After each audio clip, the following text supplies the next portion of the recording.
ರೇಣುಕಾಸ್ವಾಮಿ ಹತ್ಯೆ ಕೇಸ್ನ A11 Nagaraj, A12 ಲಕ್ಷ್ಮಣ್ಣನ್ನ ಮೈಸೂರಿಗೆ ಕರೆದೊಯ್ದು ಪೊಲೀಸರು ಮಹಜರನ್ನ ನಡೆಸಿದರು. ಮೈಸೂರಿನ ರಾಡಿನ್ಸನ್ ಬ್ಲೂ ಹೋಟೆಲ್ನಲ್ಲಿ ದರ್ಶನ್ ತಂಗಿದ್ದಂತ ಕೊಠಡಿಯ ಮಹಜರನ್ನ ನಡೆಸಿದ್ದಾರೆ. ಬಳಿಕ ತೋಟದ ಮನೆ ಹಾಗೆ ಜಿಮ್ನಲ್ಲೂ ಕೂಡ ಮಹಜರನ್ನ ನಡೆಸಿ ಸಾಕ್ಷ್ಯ ಸಂಗ್ರಹ ಮತ್ತು ಮಾಹಿತಿಯನ್ನ ಪಡೆದಿದ್ದಾರೆ. ತಗಡು ಎಂದಿದ್ದ ದರ್ಶನ್ಗೆ ನಿರ್ಮಾಪಕ ಉಮಾಪತಿ ತಿರುಗೇಟನ್ನ ಕೊಟ್ಟಿದ್ದಾರೆ. ನಾನು ಚಿನ್ನದ ತಗಡು ಅಂತ ನಾನು ಹಾಕಿರ್ಲಿಲ್ಲ, ನನ್ನ ಸ್ನೇಹಿತರು ಹಾಕಿದ್ದನ್ನ ನಾನು ಶೇರ್ ಮಾಡಿದ್ದೀನಷ್ಟೇ. ನಾನು ದರ್ಶನ್ಗಾಗಿ ಸ್ಟೇಟಸ್ ಹಾಕೊಂಡಿರಲಿಲ್ಲ. ತಾಳ್ಮೆಯಿಂದ ಇರಬೇಕು, ಸಹನೆ ಇದ್ರೆ ಅನಾಹುತವನ್ನ ತಡಿಬಹುದು ಅಂತ ವಾಗ್ದಾಳಿ ನಡೆಸಿದ್ದಾರೆ. ನಾವೇನೇ ಮಾಡಿದ್ರು ನಮಗೆ ನಾವೇ ಜವಾಬ್ದಾರಿ ಆಗಬೇಕು ಅಂತ ನಿರ್ಮಾಪಕ ಉಮಾಪತಿ ಹೇಳಿದ್ದಾರೆ. TV9 ಜೊತೆ ಮಾತನಾಡಿದಂತ ನಿರ್ಮಾಪಕ, ಕೋತಿ ತಾನು ಕೆಟ್ಟಿದ್ದನ್ನೆಲ್ಲವನ್ನೂ ಕೂಡ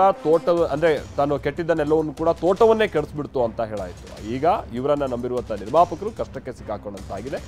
ದರ್ಪ ಅಹಂಕಾರ ಇವೆಲ್ಲ ಎಲ್ಲ ಕಾಲಕ್ಕೂ ನಡೆಯೋದಿಲ್ಲ ಅಂತ ದರ್ಶನ್ ವಿರುದ್ಧ ಕಿಡಿಕಾರಿದ್ದಾರೆ. ದರ್ಶನ್ ವಿರುದ್ಧ ನಿರ್ಮಾಪಕ ಉಮಾಪತಿ ಸ್ಫೋಟಕ ಆರೋಪ ಮಾಡಿದ್ದಾರೆ. TV9 ಬಳಿ ಆರೋಪಿಸಿರುವಂತ ಉಮಾಪತಿ, ನಂಬಿಸಿ ಕತ್ತು ಕೊಯ್ಯುವ ಕೆಲಸ, ನನ್ನ ಮುಂದೆ ವೆಪನ್ ತೆಗೆದು ಟೇಬಲ್ ಮೇಲಿಟ್ಟು ನನ್ನನ್ನು ಹೆದರಿಸಿದ್ರು. ಅವತ್ತು ಆ ಸೀನ್ನಲ್ಲಿ 15ರಿಂದ 20 ಜನ ಇದ್ರು. ನನ್ನನ್ನು ಕರೆದು ಕತ್ತು ಕುಯ್ಯೋ ಕೆಲಸ ಮಾಡಿದ್ರು. ಅವತ್ತು ನಾನು ಬದುಕಿದ್ದೇ ಹೆಚ್ಚು ಅಂತ ಆರೋಪಿಸಿದ್ದಾರೆ. ದರ್ಶನ್ ಮತ್ತು ಸಹಚರರಿಂದ ಕೊಲೆಯಾಗಿರುವ ರೇಣುಕಾಸ್ವಾಮಿ ನಿವಾಸಕ್ಕೆ ಬಿಜೆಪಿ ರಾಜ್ಯಾಧ್ಯಕ್ಷ BY ವಿಜಯೇಂದ್ರ ಭೇಟಿ ನೀಡಿದ್ದಾರೆ. ಚಿತ್ರದುರ್ಗದ VRS ಬಡಾವಣೆಯಲ್ಲಿರುವಂತಹ ಮನೆಗೆ ಭೇಟಿ ನೀಡಿ ರೇಣುಕಾಸ್ವಾಮಿ ಕುಟುಂಬದವರಿಗೆ ಸಾಂತ್ವನವನ್ನ ಹೇಳಿದ್ದಾರೆ. BY ವಿಜಯೇಂದ್ರಗೆ ಚಿತ್ರದುರ್ಗ ಬಿಜೆಪಿ ಮುಖಂಡರುಗಳು ಸಾಥ್ ಕೊಟ್ಟಿದ್ದಾರೆ. ರೇಣುಕಾಸ್ವಾಮಿ ಕೊಲೆ ಖಂಡಿಸಿ ಕೊಪ್ಪಳದ ಗಂಜ್ ವೃತ್ತದಲ್ಲಿ ಪ್ರತಿಭಟನೆಯನ್ನ ನಡೆಸಲಾಗಿದೆ. ವೀರಮಹೇಶ್ವರ ಕ್ಷೇಮಾಭಿವೃದ್ಧಿ ಸಂಘದಿಂದ ಧರಣಿ ನಡೆಸಲಾಗಿದ್ದು, ಕೊಲೆಗಡುಕ ದರ್ಶನ್ ಮತ್ತು ಗ್ಯಾಂಗ್ ಅಂತ ಘೋಷಣೆ ಕೂಗಿ ಆಕ್ರೋಶ ವ್ಯಕ್ತಪಡಿಸಿದ್ದಾರೆ. ರೇಣುಕಾಸ್ವಾಮಿ ಕುಟುಂಬಕ್ಕೆ ನ್ಯಾಯ ದೊರಕಿಸಿಕೊಡಬೇಕು, ಆರೋಪಿಗಳಿಗೆ ಕಠಿಣ ಶಿಕ್ಷೆ ವಿಧಿಸಬೇಕು ಅಂತ ಆಗ್ರಹಿಸಿದ್ದಾರೆ. ದರ್ಶನ್ ಅಂಡ್ ಗ್ಯಾಂಗ್ನಿಂದ ಹತ್ಯೆಗೊಳಗಾಗಿರುವಂತಹ ರೇಣುಕಾಸ್ವಾಮಿ ನಿವಾಸಕ್ಕೆ ಸಚಿವ D. ಸುಧಾಕರ್ ಭೇಟಿ ನೀಡಿದ್ದು, ಚಿತ್ರದುರ್ಗದ VRS ಬಡಾವಣೆಯಲ್ಲಿರುವಂತಹ ರೇಣುಕಾಸ್ವಾಮಿ ಅವರ ಮನೆಗೆ ಭೇಟಿ ನೀಡಿ ಸಾಂತ್ವನ ಹೇಳಿದ್ದಾರೆ. ವೈಯಕ್ತಿಕವಾಗಿ 2 ಲಕ್ಷ ರೂಪಾಯಿ ಧನ ಸಹಾಯವನ್ನ ಮಾಡಿದ್ದಾರೆ.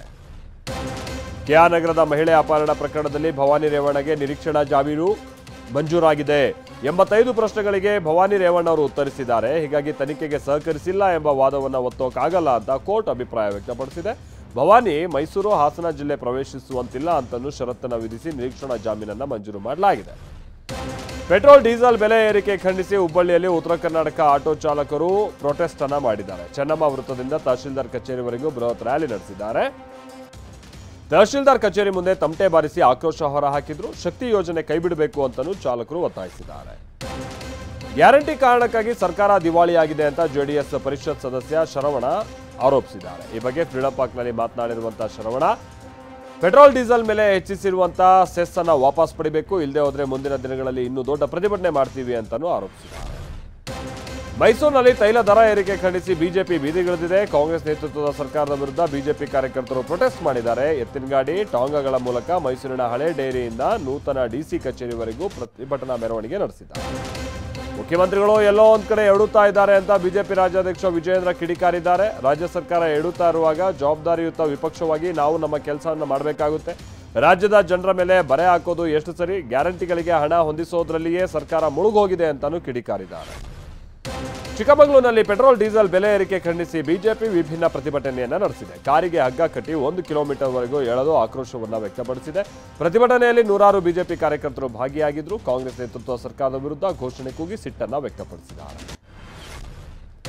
ತೈಲ ಬೆಲೆ ಏರಿಕೆಯನ್ನು ವಿಪಕ್ಷ ಟೀಕೆ ಮಾಡ್ತಾ ಇದೆ ಅಂತ MB ಪಾಟೀಲ್ ಕಿಡಿಕಾರಿದ್ದಾರೆ. ಬೆಂಗಳೂರಿನಲ್ಲಿ ಮಾತನಾಡಿದ MB ಪಾಟೀಲ್, UPA ಸರ್ಕಾರ ಇದ್ದಾಗ ಗ್ಯಾಸ್ ಬೆಲೆ 410 ರೂಪಾಯಿ ಇತ್ತು, ಪೆಟ್ರೋಲ್ 72 ರೂಪಾಯಿ ಇತ್ತು.